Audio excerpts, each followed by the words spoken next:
So thank all of you for coming. I'm grateful to be here. And I'll speak on the topic of clearing the mind.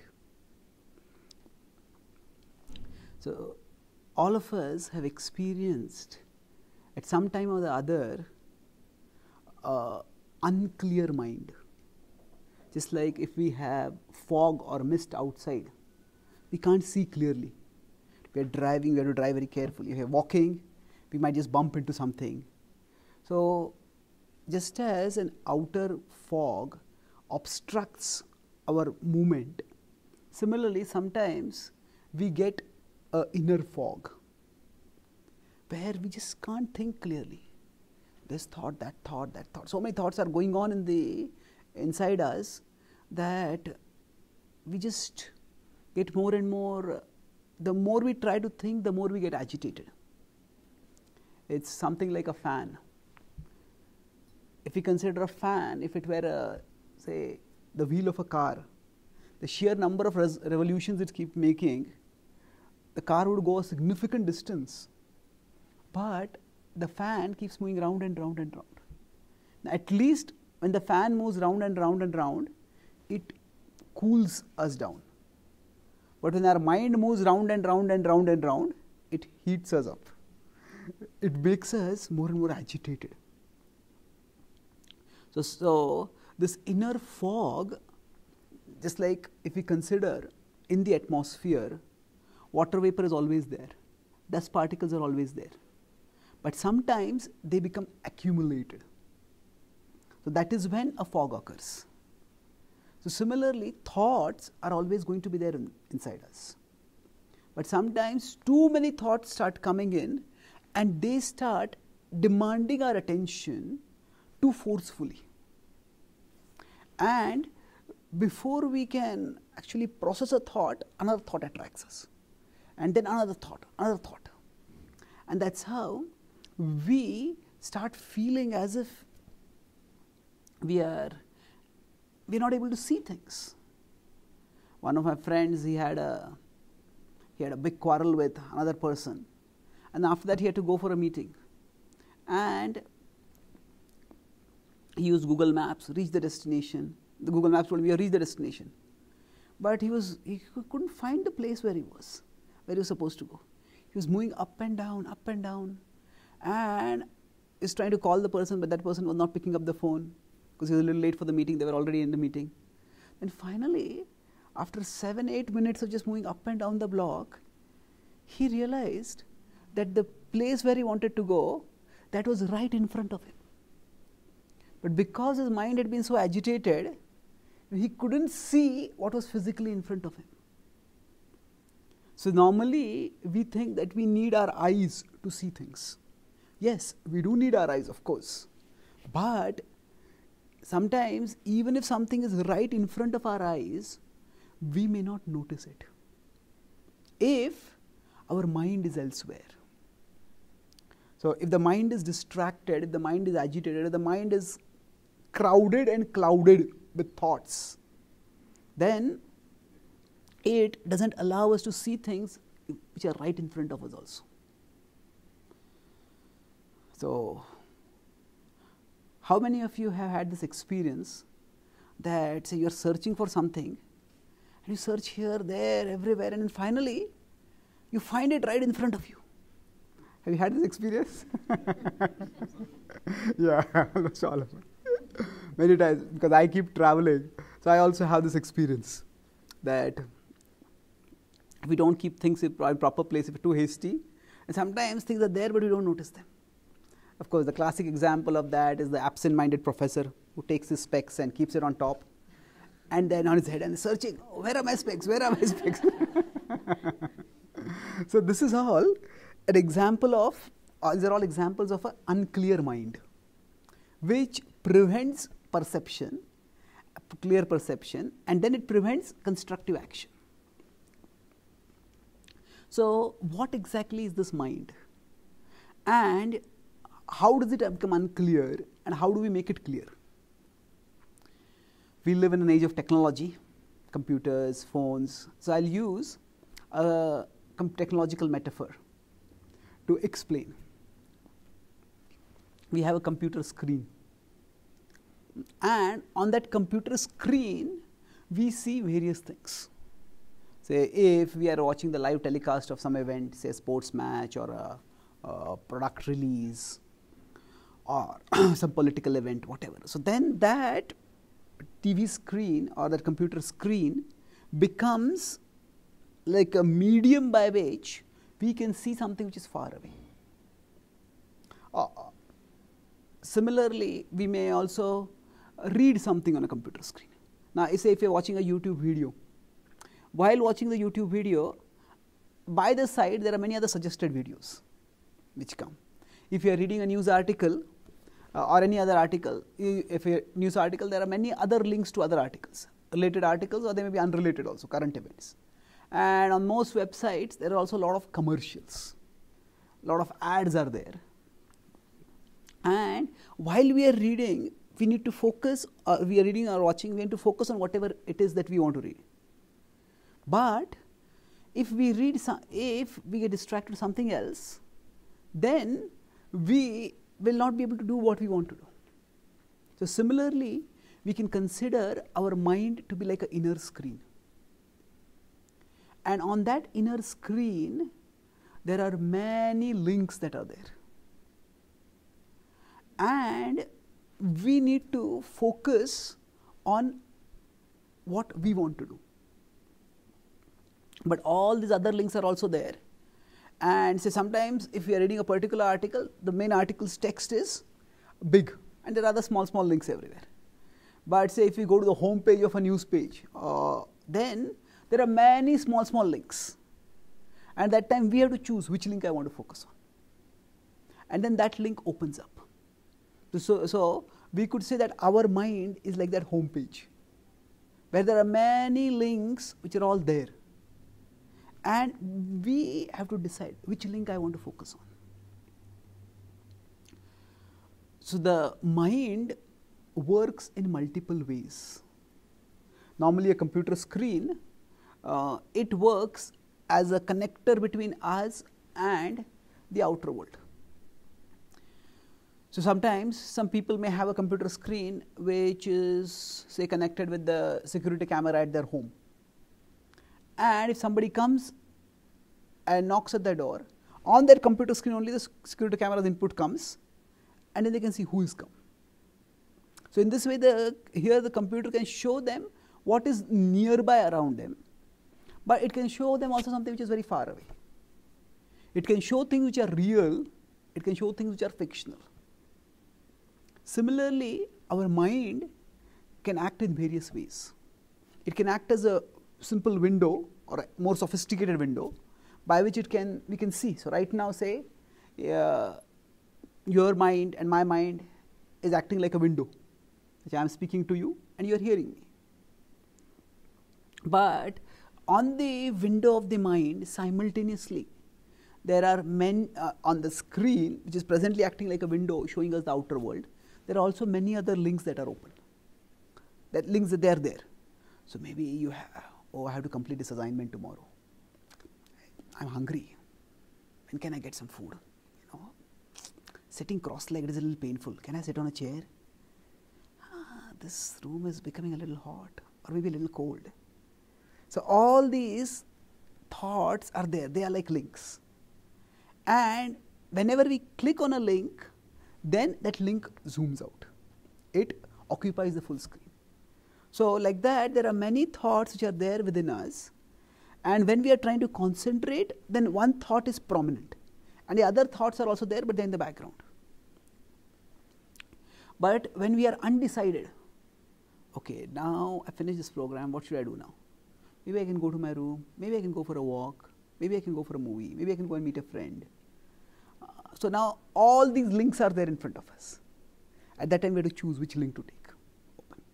So now in normal functioning, we focus on one thing while being aware of many other things. Our mind is quite a sophisticated device. So we can simultaneously be aware of many things also. But we can't focus on many things. We can't, if we are driving, we focus on driving. At that time, we may be aware, okay, the person next to me, are they sleeping or are they doing something? The person behind me, are they moving? But we can't give their full attention to them. So our attention, it can span something, it can be aware of something in the background, but it focuses on that which is something in the foreground. But sometimes the foreground and the background start competing with each other. So say if we are driving and somebody starts speaking very insistently to us and we turn our head, then should I look here or should I look there? That's a physical dilemma also. But even though there's not a physical dilemma, internally also these different links come up. So now, to complicate this example further, see, the links normally in a computer are passive. Unless of course there are some pop-up windows which just pop up and they become big. So the links in our mind, however, are not passive. There are different links, and which link will be how prominent, how prominently visible, and how forcefully insistent, inviting us. That depends on how we have acted in the past.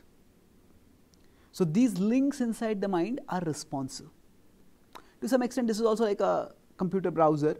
If you visit a particular site again and again, that site becomes more easily visible again. Google gives its ads also, which are also responsive. If we buy something, we click on an ad, then products of that genre will come again. Similarly, for us, the various links that are there in our mind, they are their size and their force, how much they attract us. That is determined by how we have responded to them in the past. So, say somebody is an alcoholic, then whatever they are doing, they may be studying, they may be talking with someone, they may be working, that one link is always there. Let's drink, let's drink, let's drink. And if they have kept drunk repeatedly, then that link is very forceful. So on this inner screen, when different links appear, if we are not clear what we want to do, or there are so many things to do and we just get caught, this or this or this or this. Sometimes having too much choice can become a burden. Normally we think of choice as freedom. Oh, I have so many things to choose, I'm so free. But actually choice means we have the responsibility of making a choice. And then we have to live with the consequences of a choice. So one of my friends from India, he came to America, and that was many years ago. So in India at that time there were only theatres. Now in America I think we have these multiplex theatres where many movies are going on at the same time. So he went to a movie theatre and he told me that outside the movie theatre itself he was waiting for 1 hour. Think, should I watch this movie or this movie or this movie or this movie? So what happened? If there are too many things to choose from and we are not able to decide, then just looking at that itself takes a lot of time. Similarly, if there are too many links open in the mind, oh, this, then we may just get caught in that. So the mind becomes unclear when there are too many things open in the mind and we are unable to decide what to do, what to process. We interact with the world in two ways. One is we take in information from outside, and second is we do action. So we have the knowledge acquiring senses, the eyes, the ears, the nose, the tongue and the skin. And then we have the action senses, the hands, the legs, the speech, like that. Now we interact with the world in both ways. But sometimes one mode of interaction becomes too dominant. Say if I just keep taking in a lot of information but I don't do anything. This is happening here, this is happening here, this is happening here, this is happening here, this is happening here. What am I to do? I just can't think. Or sometimes the other mode of interaction may become too much, where I'm running, doing this, doing that, doing that, doing that, doing that. But I'm not really thinking, oh, after this, I could do this, after this, I could do this. Sometimes we are running to do something, just run out, get into our car and go half the distance, and then we realize, hey, I forgot to get that. And again we go back and get that. So basically, if the links in the inner screen on the mind are not processed properly, then that can cause us to dysfunction. So this dysfunctionality is analyzed in the Bhagavad Gita, which is the ancient yoga text, in terms of a concept called the modes, the 3 modes of material nature. These, we could say, are 3 broad patterns in which we interact with the outer world. Like if we have a car, the car may have different gears.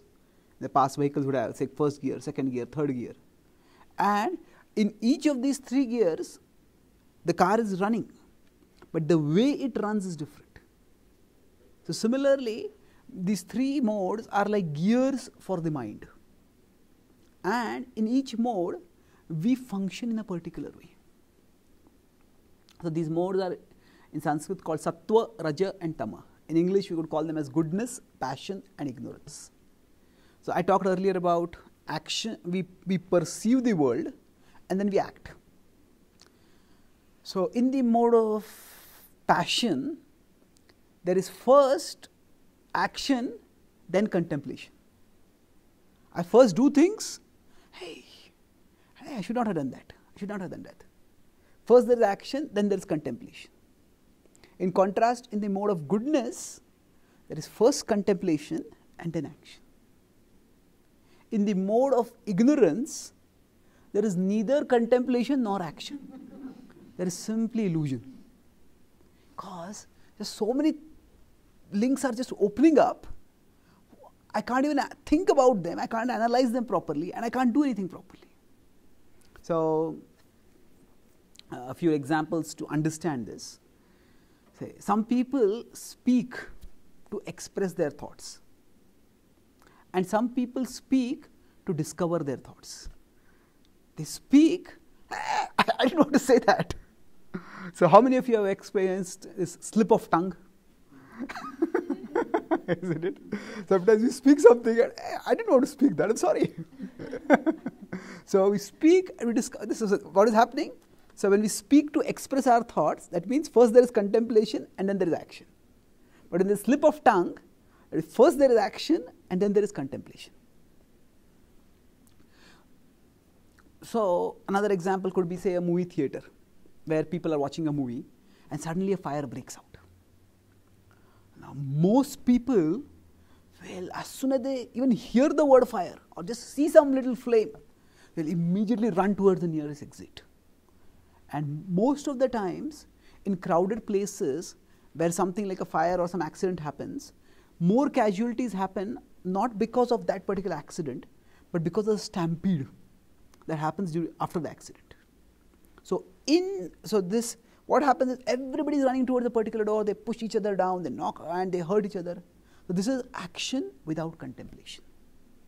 Some people on the other hand may just become petrified. Fire! They just can't do anything, just become panicky and become inactive completely. On the other hand, some people may, oh, there's a fire. Where is the fire extinguisher? It's there. Now everybody may be running in this direction, but they will move in that direction, get to the fire extinguisher and extinguish the fire. So, in terms of our analysis, we can say who is in which mode. Those who run to the exit, they are in which mode? Passion, yeah. Those who just get petrified? Ignorance. And those who look for fire extinguisher? Goodness, yeah, thank you. So, now, it's another way to explain these 3 modes is some people make things happen. They think, plan, I'll do this, you do this, and we'll make this whole thing happen. Some people watch things happen. They want to do one thing, but they don't plan properly. Oh, this leads to that problem. Hey, what is going on? It's become a big mess. Some people make things happen. Some people watch things happen. And some people wonder what happened.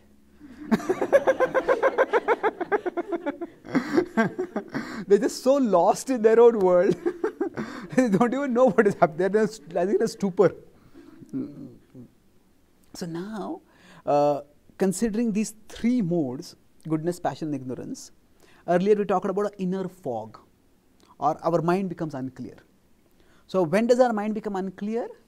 When we go into the mode of ignorance. That means neither are we taking in the information from outside properly, nor are we acting properly.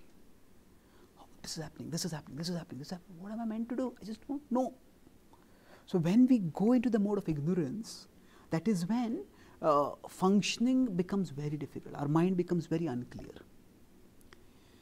In the mode of passion, also we are agitated, but we are active. We say, this is what I am going to do. I am going to do it. Now, sometimes that course of action that we may have chosen may not be well thought out. We just get pulled by it.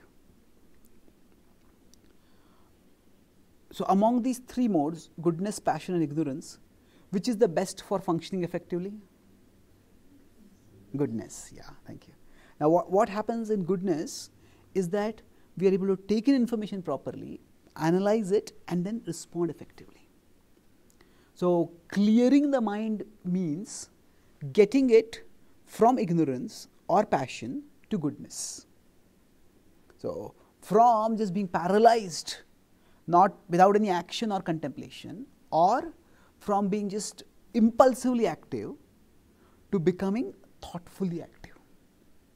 First there is thought and then there is action. So to the extent we stay in the lower modes, the inner fog will become more and more. Too many links will open up in the mind, and we will not be able to focus on anything constructively. So how do we rise from the lower modes to the higher modes? Say from ignorance or passion to goodness. I'll talk about a 3C formula. This is concentration, consistency, and connection.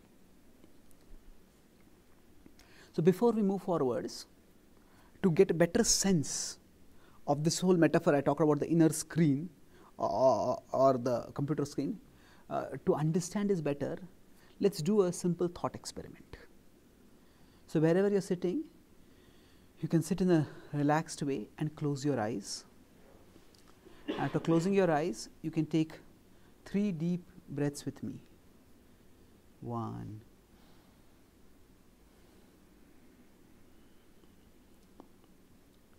2,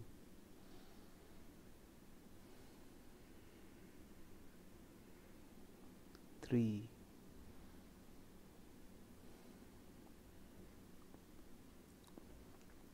Now, as you feel your body relaxing, try to see, while keeping your eyes closed, what you see in front of you. Although your eyes are closed and you can't see directly what is physically ahead in front of you, but still it's as if there's an inner screen inside you on which various images may come. You may see this room, you may see your home, you may see your friend, your some place where you want to go, your books which you want to study, your phone which you want to use. Many things, many images may keep coming on this inner screen. Now, while you are observing these images, or whatever you see on that inner screen, sometimes you may just see just a dull haze of different colors. Whatever you see on that screen, try to look back and see the seer of that screen. You are seeing something on the screen, but who is the seer of that screen? Try to take a step back and look at that seer. Try once again. Instead of looking at the inner screen, try to look at the inner seer. No matter how many steps you take back, the inner seer steps back with you. What you are looking for is what you are looking with. You, the inner seer, are the soul, and the inner screen is the mind. You can take one deep breath and then you can open your eyes.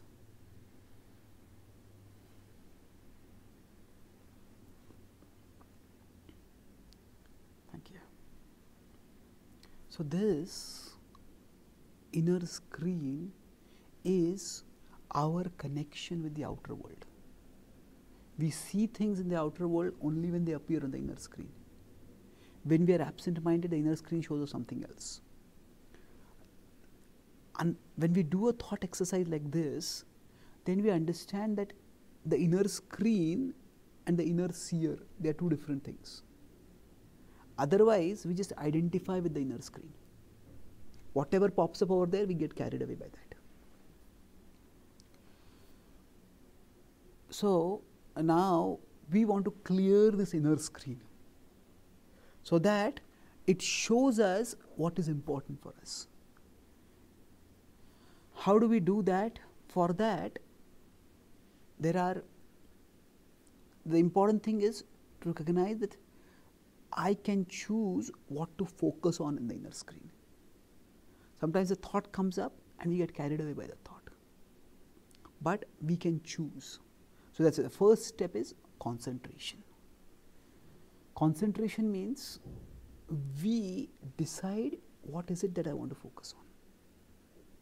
So if we are studying for an exam, at that time we are reading something on the, maybe some subject matter on the computer, and then some link is there nearby.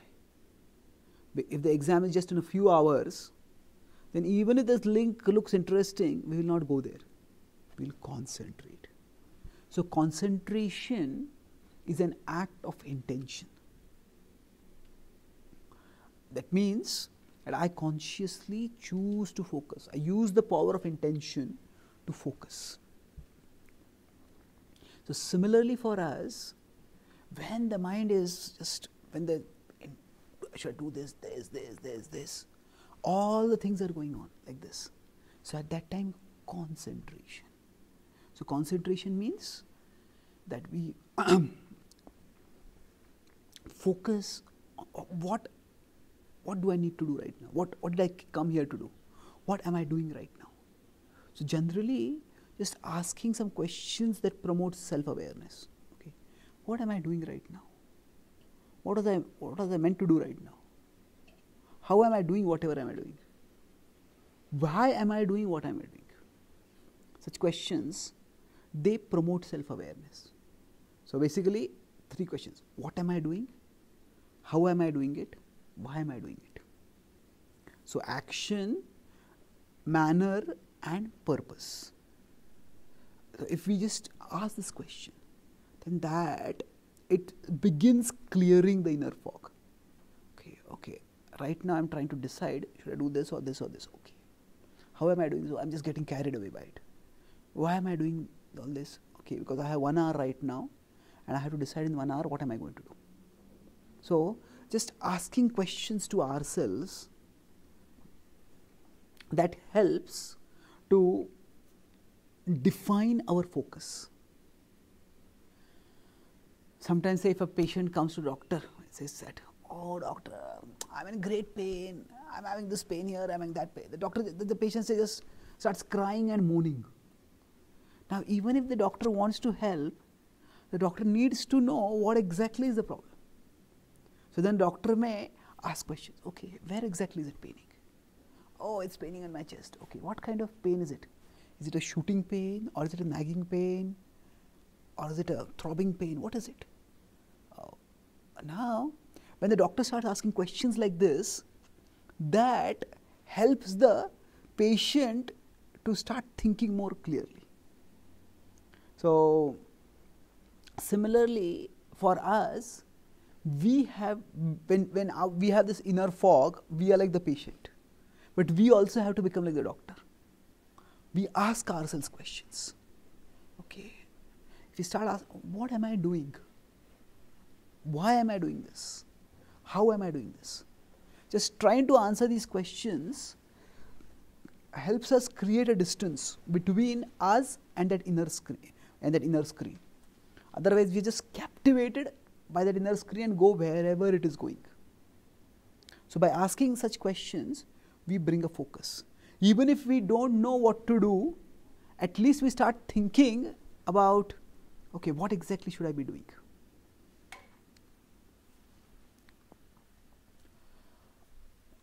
Concentration enables us to direct our focus. When there is an inner fog, it doesn't just lead to lack of clarity. Actually, normally if there is an outer fog, we will slow down, we will stop, because we can't see, we can't move forward. But when there is an inner fog, the mind doesn't slow down. Usually the mind accelerates. Sometimes the mind just slows down, there is one thought just replaying again and again and again and again and again. But sometimes this. It all goes round and round. So broadly speaking, people in today's world have two major kind of mental health problems. One is depression and the other is anxiety.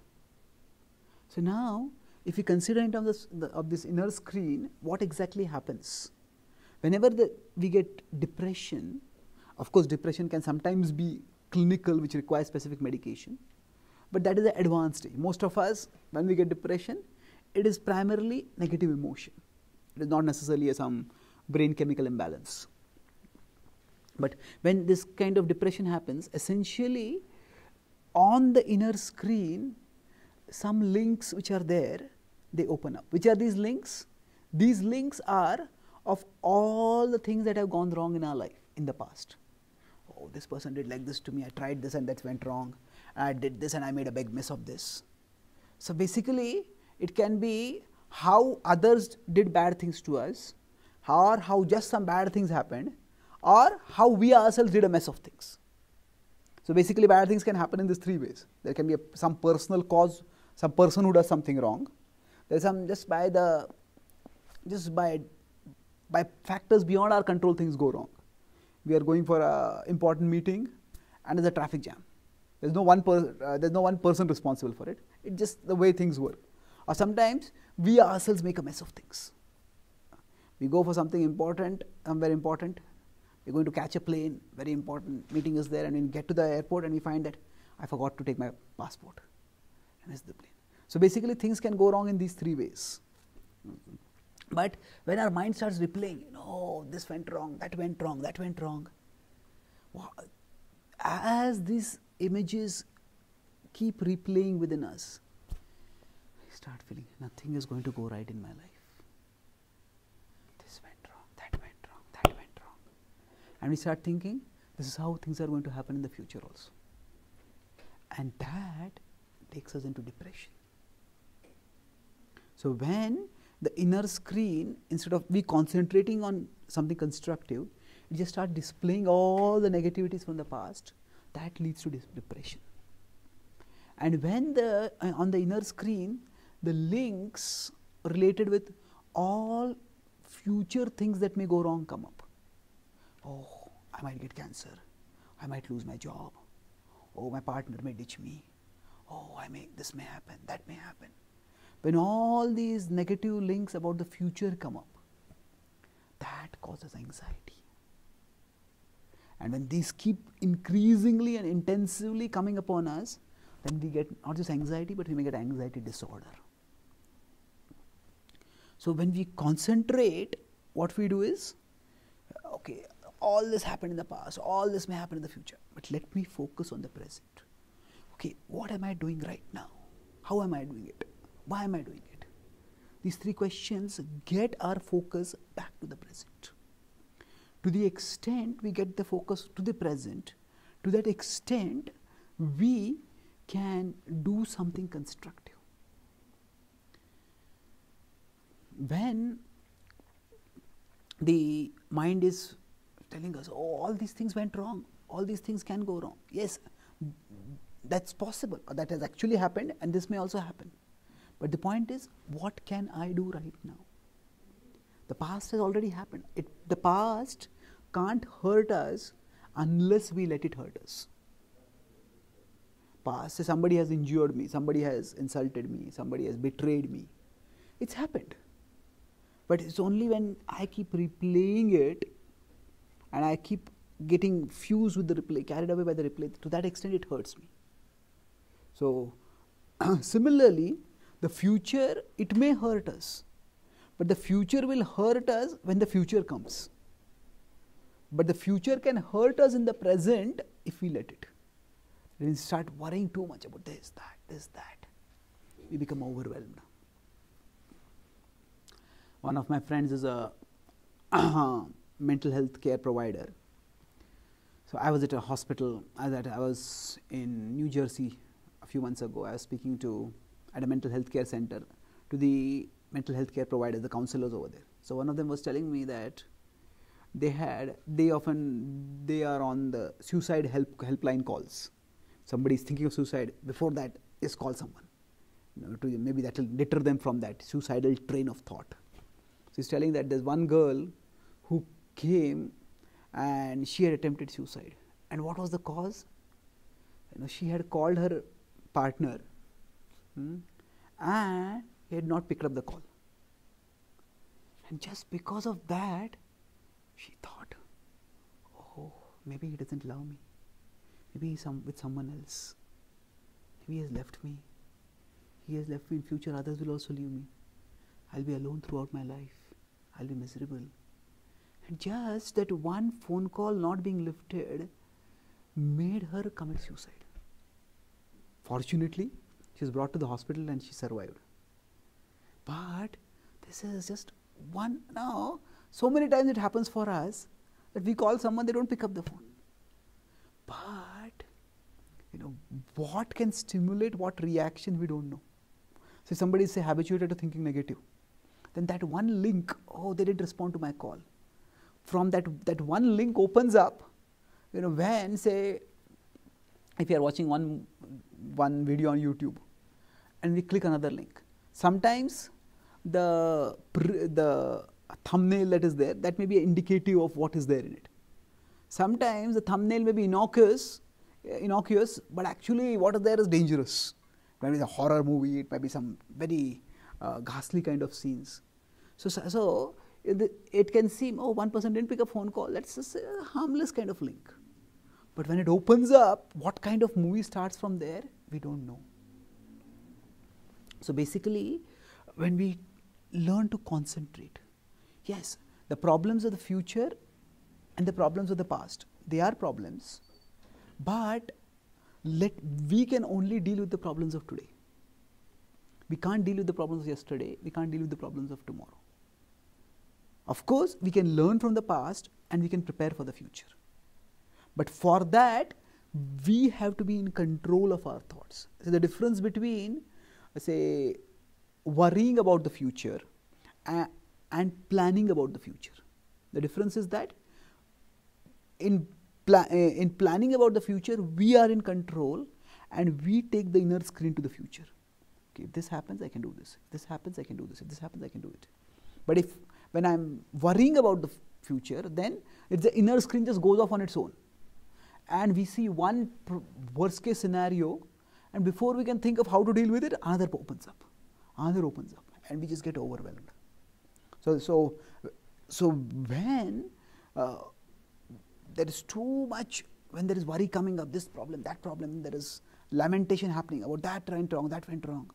Now, those may be issues we have to deal with, but we have to know that time I can't deal with them. I have to come back in control.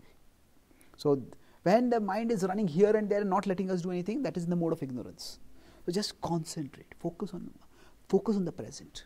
That helps us to bring ourselves back to the present, and that begins the process of clearing the inner fog, clearing the mind. The second step is consistency.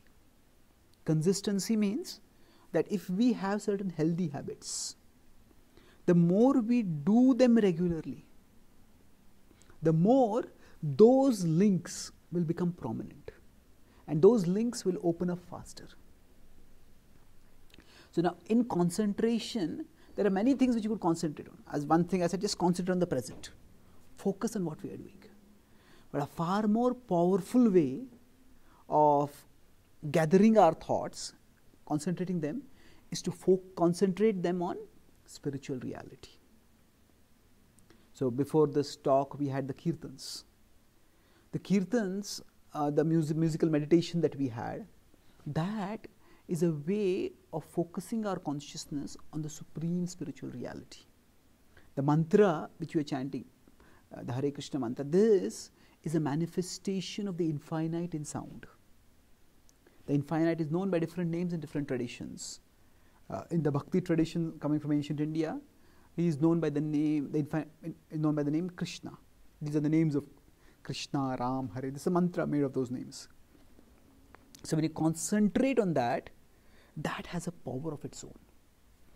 And that helps us focus. So unhealthy habits, say somebody has a habit of worrying. Somebody has a habit of just feeling sorry for themselves about all the bad things that have happened. So this is a pattern which has happened. So now we want to develop consistency. Okay, focus on the present, focus on spiritual reality. So to the extent we keep doing this, to that extent that link becomes more prominent. It opens up faster. So that's why in mantra meditation, we repeat the mantra again and again and again. By repetition of the mantra, we want to make that link more and more prominent, more easily accessible. And conversely, if certain links we don't open for a long time, then the inner screen is responsive. Like say Google, if we don't open a particular screen, we don't go to a particular site, then it will not come up so prominently in our preferences. So if we can consistently do the positive, then automatically the negative starts going in the background. Here the important thing is, we cannot not do the negative. We can only do the positive. What does it mean? See, in the inner world, say if I touch this laptop and I find there's a current over there, I just move my hand away. I can decide I will not touch this. But that is, in the physical world, we can choose not to touch something. But in the mental world, we can't choose not to think of something. See, a simple thought experiment again. If I tell you, for the next 1 minute, please don't think of a pink monkey. You can think of whatever you want, but just don't think of a pink monkey. Now in your whole life, you will never have thought of a pink monkey. But when I tell you, don't think of a pink monkey, immediately a pink monkey, the image comes up within us. So, if somebody is worrying, tell them, don't worry so much. Well, okay, but I'm worried, what do I do? So, we can't not do something. We need to have something positive to do. So, when we have negative habits, sometimes when we have negative thought patterns, negative habits, we sometimes focus too much energy on trying to give that up. That doesn't work. We have to focus on taking something up. That's why when I start, first point was also concentration. It is not that don't think of this, don't open that link. No, it is focus on what you want to do. And then when we keep doing the positive, the consistency of that creates a new habit. And then that new habit makes it easier for us to do the positive, and the negative goes in the background. And the third point is connection. Connection means that when we keep doing something regularly, then it is not just that we develop a habit to do it. Especially if we are talking about spiritual things. If we are talking about concentrating on, say, Krishna in the sound of his mantras, if we are concentrating on Krishna through the message of wisdom that he has given in the Bhagavad Gita, then the Bhagavad Gita explains that we are souls. I did the thought experiment where we talked about we are the inner seers. So the soul is a part of the whole. And the whole is not just some conceptual light or anything like that. The whole is a living, loving person. And there is a reciprocation that happens. So normally, like I said earlier about the links being responsive. So when we try to develop a connection with the infinite consciousness, with the Supreme, with Krishna, then that connection is reciprocal. We try to connect with him and he connects with us. And the force with which he connects with us is far, far more than the force with which we can connect with him. So, in other terms, it is said that when we take one step towards the divine takes 10 steps towards us. So that's how, when we try to develop a connection here we are referring to not a mechanical connection, just like you put an electric bulb plug into a socket, but this is a personal connection. It is a connection based on affection. It's a connection based on devotion. When we do that, that has a miraculous power for transformation. Because when we can develop that connection with the divine, it is not just our power that is working to clear the inner fog. It is the divine's power that comes in. Because that connection, once we connect with Krishna through the process of what we were chanting the mantra, that is also a process of yoga. It is called bhakti yoga. So through the process of bhakti yoga, when we connect with Krishna, it is he, by his all attractiveness, attracts us.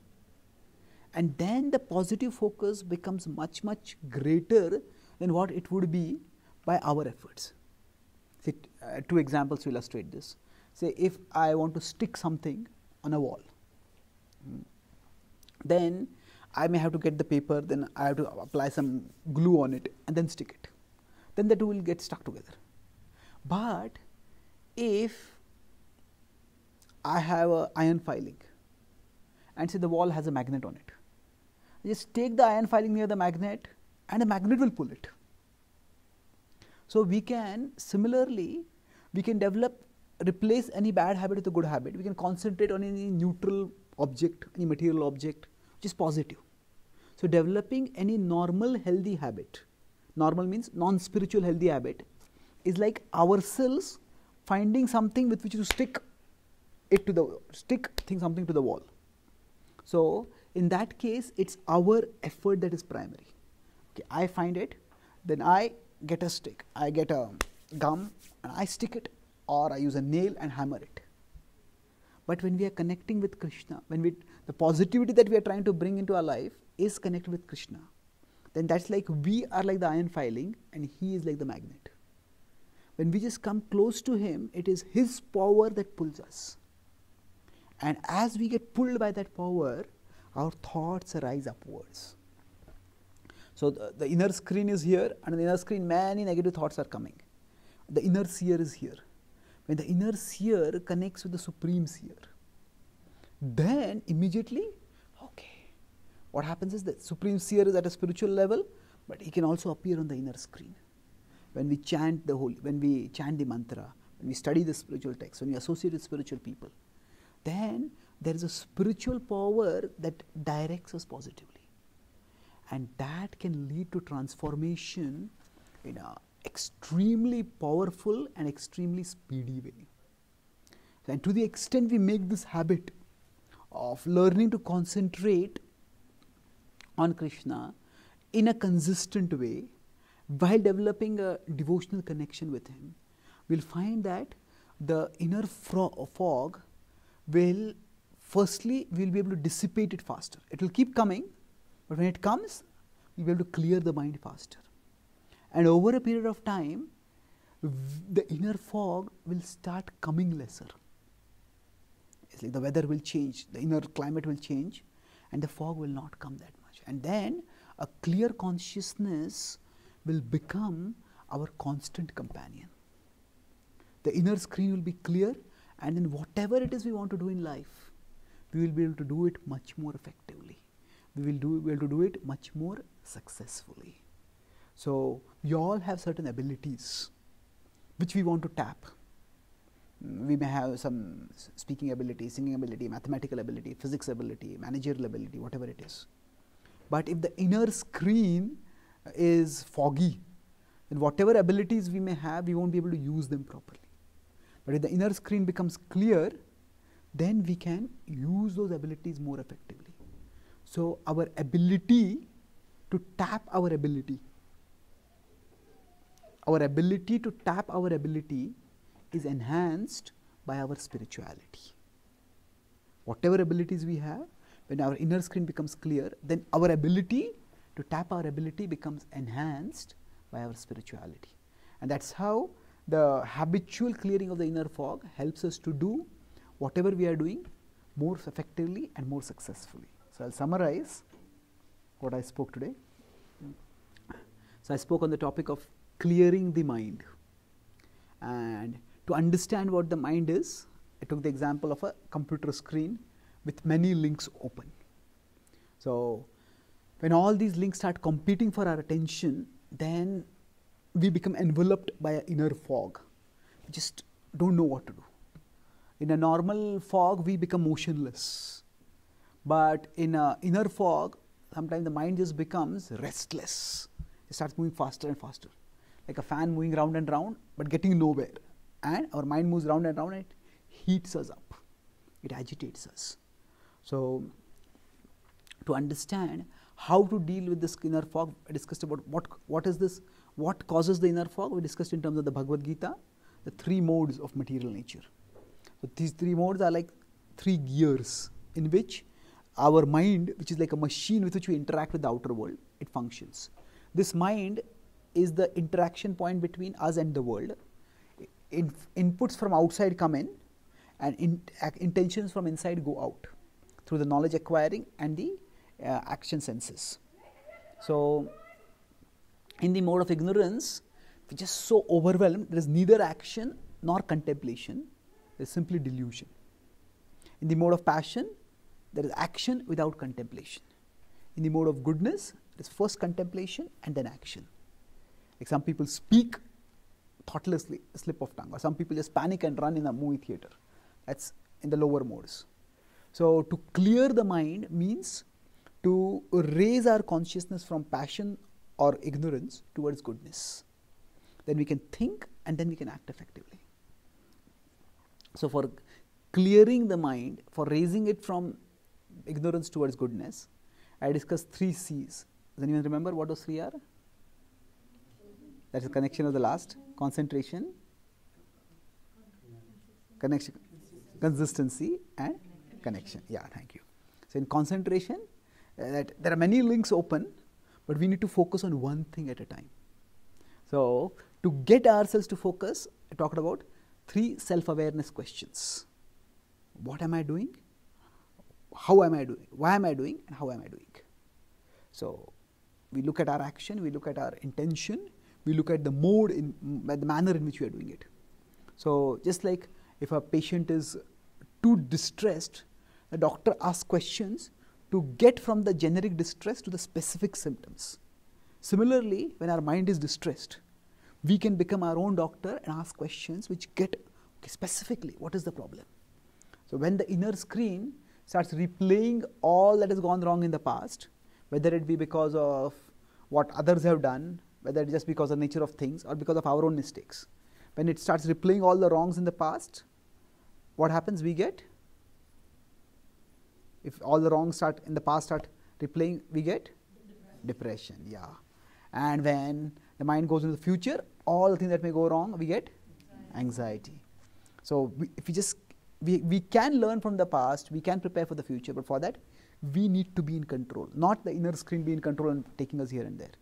So at that time, instead of worrying about the past or the future, instead of lamenting about the past or worrying about the future, we get ourselves to the present through the self-awareness questions. And concentration can also not just be on the present, but concentration can also be on the supreme. We did the thought experiment where thought there's the inner seer and the inner screen. The mind is the inner screen, we as souls are the inner seer. And for normal perception, the inner screen has to function like a window, but it can function like a TV screen also and take us elsewhere. So on that inner screen, we try to focus on, we invoke the presence of the whole, the infinite consciousness. That's Krishna. And then we talk about consistency. It's like the links in our inner screen are responsive. So if we consistently keep doing a positive activity, keep focusing and concentrating on the positive, then the negative starts going in the background.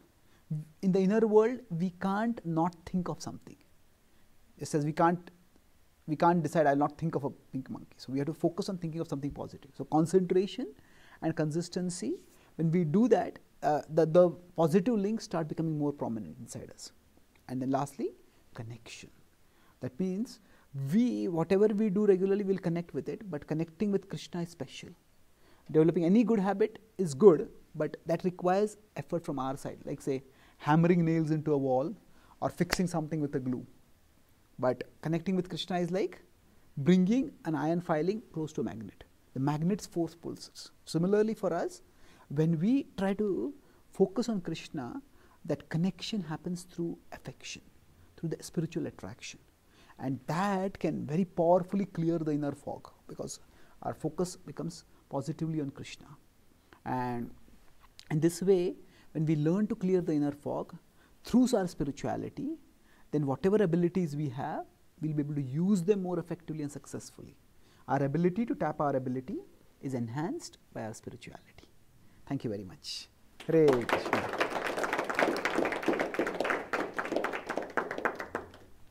So are there any questions or comments?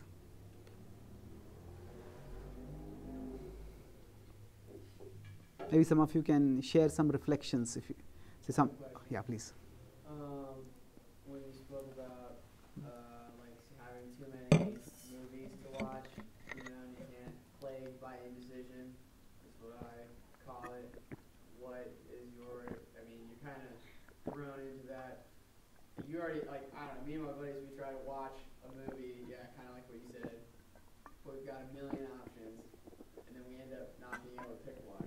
You're already there to have all the options in front of you. What do you recommend doing? Like, okay. You can't yeah. just not do anything. I mean, if yeah. you just pick the first one or maybe the fourth. So, if we have a million options in front of us, which option do we choose? Yeah.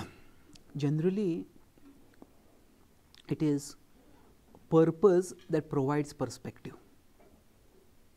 Purpose means what is it that I am trying to do? That brings perspective. Say, if after this program, if some of you want to talk with me, if I am here to talk with you, I'll spend time. If say I have another meeting immediately after that, then I'll talk briefly and I'll move on. If we are going to a meeting to meet someone important, other people want to meet us, say, okay, we can meet later. I'm going here. So, which thing is more important, which thing is less important, that if we don't have an overall purpose, it becomes very difficult to decide. If I'm just going wandering for a walk, and somebody just comes and we start chit-chatting, maybe I spend 2 hours chit-chatting over there. But if I have a purpose, okay, I have to get to my class in half an hour. Till then I can walk along and go slowly. Then I'll talk, but I'll talk for some time. So we need to do some introspection. In the heat of the moment, we might just make some decision based on impulse.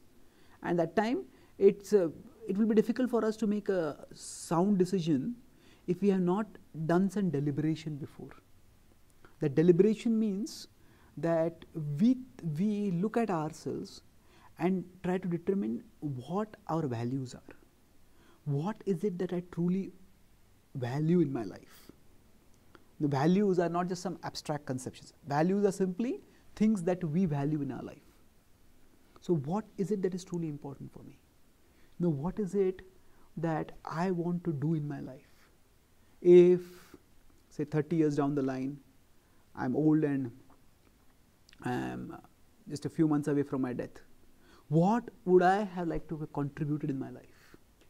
These are not the kind of thoughts we normally have, but we need to do this kind of deliberation by which we will understand what is truly important for us. All of us have been given certain gifts, certain talents, certain interests, and all these we are meant to use to make a positive contribution. And if we don't do this internal homework of determining what our actual values are, then we will simply choose whatever is the most insistent externally. Whatever is most prominent, most insistent, we'll choose that, and we will not be able to do what we could have done in our life.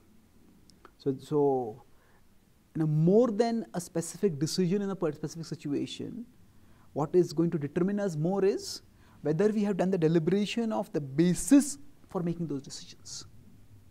From the spiritual perspective, we are souls who are on a multi-life journey of spiritual evolution. And the more we spiritualize our consciousness, the more we evolve further. So if we give due time for our spiritual nourishment through meditation, through study of spiritual books, through coming through spiritual programs like this, then that gives us greater clarity.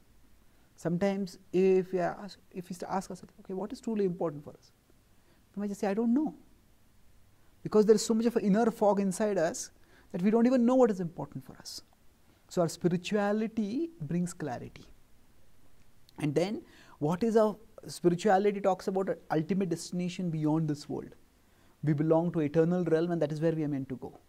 But how we are meant to go there, and while we are on the journey there, how we are meant to contribute. That also, the clarity for that comes through our spirituality. So we need to give adequate time to do some internal homework and determine what are our values. And if we give some adequate amount of time for our spiritual nourishment, then we will be able to determine our values also better. And then making decisions in specific situations will become easier. And even if a particular decision goes wrong, we will be able to do course correction easier, faster. So that deliberation to determine the life's values is foundational for having a framework with which to respond to specific situations in our life. It's like if I'm not going anywhere, then I come to a crossroad, intersection. Should I go left or right? Well, if we are nowhere to go, then no road will take us there. We will just choose any road. So first of all, we have to do this homework. Then we can make decisions. Okay? Yeah, thank you. Any other questions? Yes, please. I feel like what you just said might apply to this as well, but the hardest thing for me, and I imagine maybe other people as well, is being consistent. And do I need to be introspective more often, or is it the case that the more introspective I am and ask myself what I value, what I think is important, will that help me be more consistent in growing spiritually? Okay. So how can we become more consistent? See, consistency is not necessarily being able to always do the thing which we want to do. There can be consistency in intention, and there can be consistency in action. So consistency in action is going to take time. If, say, somebody has been an alcoholic and they want to now recover, they want to give up their alcoholism. Now the habit is there, the habit has its momentum. It's not that, it's very rare that if we had a particular habit, I decide today and tomorrow I'll give it up. Some people might be able to do it, and in some habits it may work. Some habits you just go cold turkey and give up. But in most habits there will be relapses. So if we define consistency as consistency in action, in terms of sticking to our resolution all the time, it's very difficult for any of us to be consistent. But what happens sometimes for us is the inability to be consistent in action, that makes us give up our intention also. Thinking, I can't do this. So if, say, I have made a resolution, okay, every day, I want to sleep early, wake early, so that I can have more regulated life. Then we may do it for 7 days, and the 8th day we are not able to do it. And our mind obsesses on the 8th day. See, you couldn't do it, therefore you are failure. But success, especially in terms of self-transformation, it is not a destination, it is a direction. Success is not a goal that we achieve and it's over. It's a direction which we keep going. So instead of thinking that the 8th day I failed, in 7 days I succeeded. and that is a success. So it's like 7 days I went in the right direction, 8th day I didn't go. But that doesn't matter. 9th day I can again go. So with respect to consistency, we need to redefine consistency. It is not necessarily arriving at a particular destination. Consistency is moving in a particular direction. Sometimes we may move faster, sometimes we may slower, sometimes we may even take a U-turn. But after we realize, oh, I have taken a U-turn, then again take another U-turn and then keep moving forwards. So we need to, if we just maintain consistency in intention, this is what I want to do, then slowly the consistency in action will come. So even if we can't be consistent, we can be resilient. Resilient means I fall down, but I get up again. I try something, I fail, I get up again. And to be able to do that, we need to redefine success. Success is not just sticking to a particular level or getting up to a particular place. It is moving in the right direction. So that redefinition of success internally, in terms of consistency of intention, that helps. And secondly, having some supportive association, a supportive environment is vital. If we are trying to do something, if say I want to wake up in the morning and everybody with whom I am staying, they sleep late and they wake up late. So my alarm may ring, I'll wake up, look at everyone else is sleeping, I'll go to sleep. So then I may need to create a supportive environment. So maybe have some friend who also wants to wake up, and then we help each other wake up.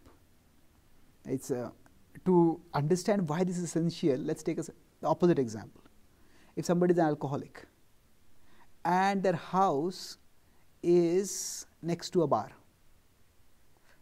then how probable is it that they will be able to give up alcohol? They may give it up for a few days, but we all in our resolutions have weak moments. And if in the weak moment the opportunity for relapse is very easily available, we will relapse. So creating an external supportive situation is also important. So even if there is one friend who also wants to do something which we want to do, or at least they are supportive about what we want to do, then they can be either our partner in doing the same thing, or if they don't have the problem, it is we only have the problem, then if they can't be our partner, then they can be our accountability partner. Accountability partner means we tell them, I'm planning to do this, and maybe once a week we meet with them. It is a little embarrassing for us to tell like that, so we need to find a trustworthy friend, not a friend who is going to tell our problems to the whole world. But if you can find someone like that, then having some external support, even if just okay, in this week I did this. Just having someone to tell that to, that gives us a spur. So having this internal redefinition of success and creating an external support structure in terms of the situation or association, that can help us to be consistent in intention and translate that consistency into action gradually. Okay? Thank you. Any other questions? Okay. So thank you for your kind attention and participation. Hare Krishna.